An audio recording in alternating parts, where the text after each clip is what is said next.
Nós somos da Carbonfy, o podcast da Carbon Business School, a escola de negócios do mercado de crédito de carbono e finanças regenerativas. Hoje a gente preparou um material de análise e descreve como a mais brutal demonstração de darwinismo corporativo em curso na economia global. O palco dessa disputa é o maior mercado automotivo do mundo, a China, e a gente está falando de uma guerra de preços, assim, de uma agressividade que assusta. A nossa missão aqui é mergulhar nesses dados para entender como essa guerra de extermínio, né, como foi apelidada, começou, porque as tentativas do poderoso governo de Pequim de botar a ordem na casa falharam, e o mais importante, como é que as ondas de choque desse conflito estão se espalhando pelo mundo e, claro, aterrissando com força aqui no Brasil. Você tocou no ponto central. E o que a gente vê nos dados é que essa questão dos carros mais baratos é só tipo a ponta do iceberg. O que está acontecendo na China expõe de forma muito crua um choque de placas tectônicas, sabe?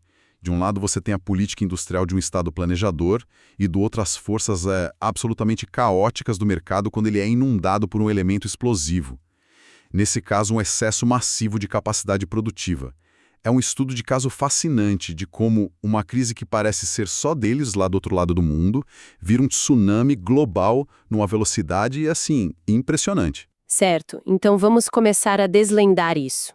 O ponto de partida, pelo que eu entendi da nossa análise, é que as grandes montadoras na China, com a gigante BYD puxando a fila, simplesmente decidiram rasgar a cartilha do governo.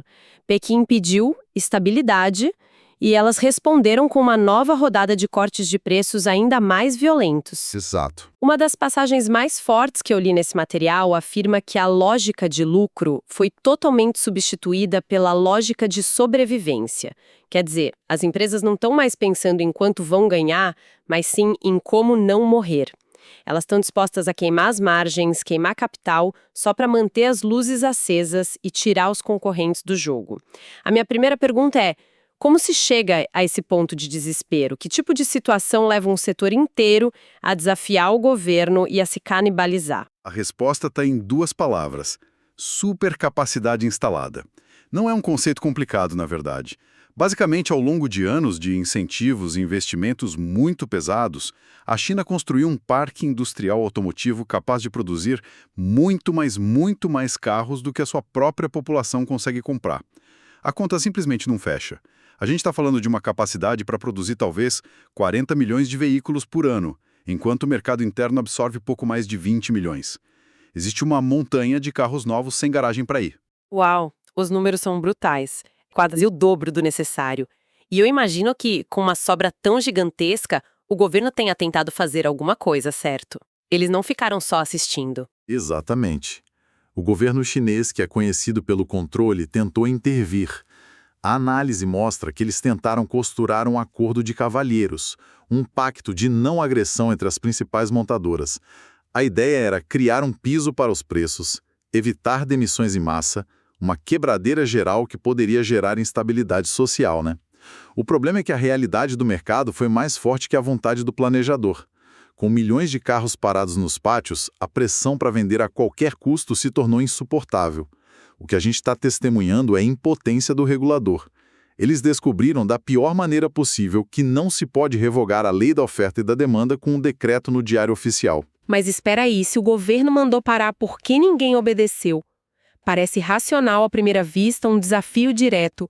Mas a análise que a gente tem aqui usa uma analogia que explica tudo de forma brilhante, a de um clássico dilema do prisioneiro. É a melhor forma de visualizar o cenário. Pensa comigo. Você é o CEO de uma montadora na China. O governo chama todo mundo para uma reunião e diz: ninguém mais baixa o preço. Você tem duas opções. A primeira é obedecer. Você mantém seus preços esperando que seu concorrente faça o mesmo. Mas, e se ele não fizer? E se o seu concorrente, na calada da noite, anunciar um desconto de 20%? No dia seguinte, as concessionárias dele vão estar lotadas e as suas vazias. Em questão de semana, seu estoque explode, seu mercado desaba e os acionistas estão batendo na sua porta. Você quebrou por ter sido bom menino. Ou seja, a única escolha racional, do ponto de vista da sobrevivência de cada empresa, é trair o acordo. Todo mundo sabe que se todos cooperassem, o setor inteiro estaria melhor, com margens mais saudáveis. Mas como ninguém pode confiar que o outro vai cooperar, a estratégia dominante se torna cortar o preço antes que o concorrente o faça. É uma corrida para o fundo do poço, mas uma corrida na qual ficar parado significa morrer primeiro. Perfeito.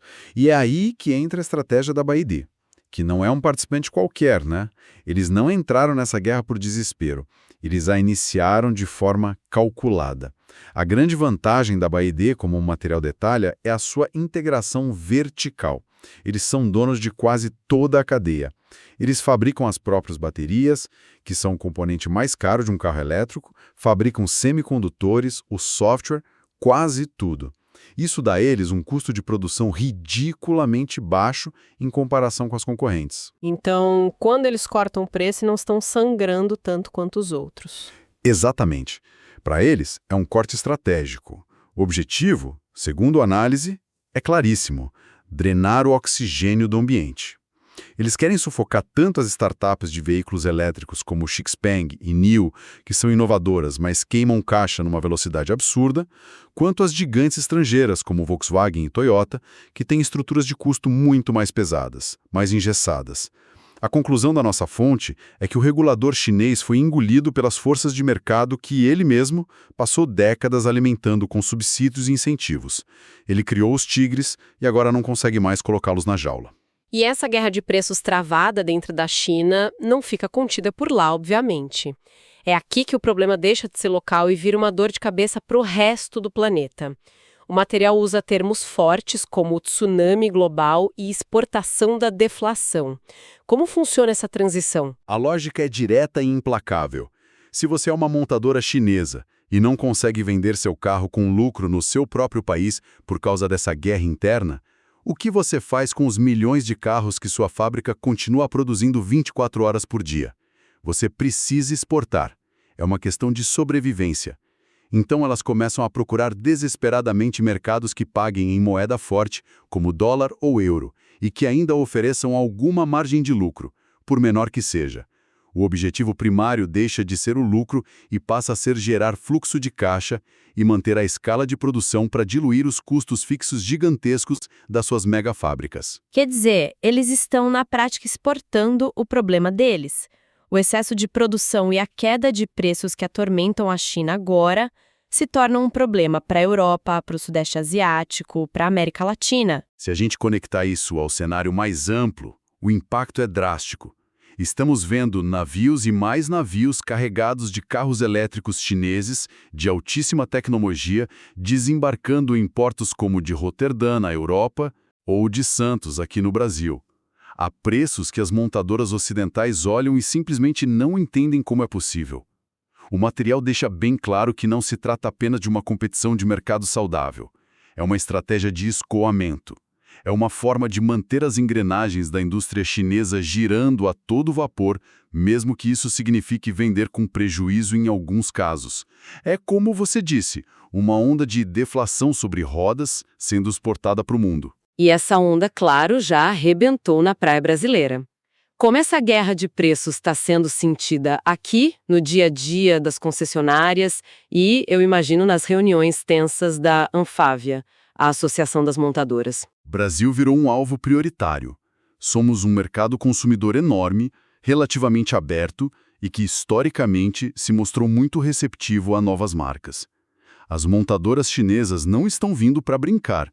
A BYD assumiu a antiga e simbólica fábrica da Ford na Bahia, a GWM, a Great Wall, ficou com a planta da Mercedes em Iracemápolis, em São Paulo. Elas estão fincando raízes. E a análise aponta para um efeito multiplicador. Cada novo corte de preço que a BYD anuncia em Xangai dá mais munição para a operação brasileira ser ainda mais agressiva nos preços aqui. Mesmo com a volta do imposto de importação para carros elétricos? Eu lembro que o governo retomou a cobrança para, teoricamente, proteger a indústria local? Sim, mesmo com o imposto. O ponto é que as margens de lucro que elas ainda conseguem obter em mercados como o Brasil, mesmo sendo menores do que antes, são infinitamente melhores do que as margens negativas que elas enfrentam na China. Elas têm, como a fonte descreve, gordura para queimar. O imposto reduz um pouco essa gordura, mas não elimina a capacidade delas de competir de forma extremamente agressiva. Isso me leva a pensar na situação das montadoras tradicionais que estão aqui há décadas. Volkswagen, General Motors, Fiat, Toyota. Como elas reagem a isso? A análise chama a situação delas de pressão existencial, o que soa bem dramático. É porque é dramático. Elas estão numa sinuca de bico. A análise descreve o dilema perfeitamente. Opção 1. Elas entram na briga, respondem com descontos, promoções, baixam os preços dos seus próprios carros. O problema: as estruturas de custo delas são muito mais altas. Fazer isso significa corroer as margens de lucro de forma violenta. Opção 2. Elas não fazem nada. Mantêm os preços e assistem os concorrentes chineses a abocanharem o mercado, especialmente nos segmentos de maior valor.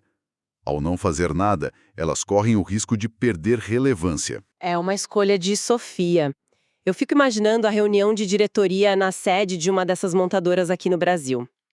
De um lado, o pessoal de finanças com planilhas mostrando não podemos baixar o preço, nossas margens vão para o espaço. Do outro, o time de vendas mostrando os pátios lotados e os números da concorrência chinesa explodindo. A pressão deve ser absurda. Isso cria um paradoxo para o país. No curto prazo, é ótimo para o consumidor, que passa a ter acesso a carros com tecnologia de ponta por preços que eram impensáveis há 2, 3 anos. Mas, no médio e longo prazo, a indústria nacional tradicional, que emprega centenas de milhares de pessoas, enfrenta um risco real de desindustrialização se não conseguir competir. É uma discussão complexa. Então, para amarrar tudo, o que os nossos materiais indicam é uma cadeia de eventos muito clara. Começa com uma superprodução na China que gera uma guerra de preços interna brutal. Essa guerra força as empresas a exportar agressivamente, o que causa um tsunami de carros baratos no mercado global, e esse tsunami aterrissa no Brasil, colocando as montadoras tradicionais numa posição extremamente delicada. É um resumo justo. Perfeitamente justo. E a conclusão principal que emerge da análise é que a incapacidade de Pequim de controlar seus próprios tigres corporativos sinaliza uma mudança de era. O futuro da indústria automotiva global, pelo menos nesta próxima década, não será decidido pela política ou por decretos, mas sim pelo caixa das empresas e pela eficiência da sua engenharia. A imagem final que a fonte nos deixa é muito poderosa. A China ligou a máquina de triturar preços, e ela só vai parar quando restarem apenas os gigantes de pé. É uma imagem forte mesmo. E isso nos leva a um último pensamento, uma provocação para quem nos acompanha. Sim. A análise se concentra no setor automotivo, mas levanta uma questão inevitável para o futuro. Se esse modelo de negócio, de acumular uma capacidade industrial gigantesca e depois exportar o excesso a preços deflacionários para conquistar mercados, se provar vitorioso com os carros, quais outros setores estratégicos podem ser os próximos? Onde mais a China construiu uma capacidade industrial muito maior que sua demanda interna? Pense em painéis solares, turbinas eólicas, baterias de armazenamento. A lista é longa. Será que estamos vendo o ensaio geral para uma onda de choque global muito mais ampla? É uma pergunta que muda o jogo para a indústria global. Pensar nisso é fundamental, especialmente quando falamos da transição energética, que é o nosso foco aqui na Carbon Fi. Bom, essa reflexão encerra nosso dossiê de hoje. E para mais conteúdo sobre o mercado de crédito de carbono e finanças regenerativas, siga a Carbon Fi para se manter sempre atualizado.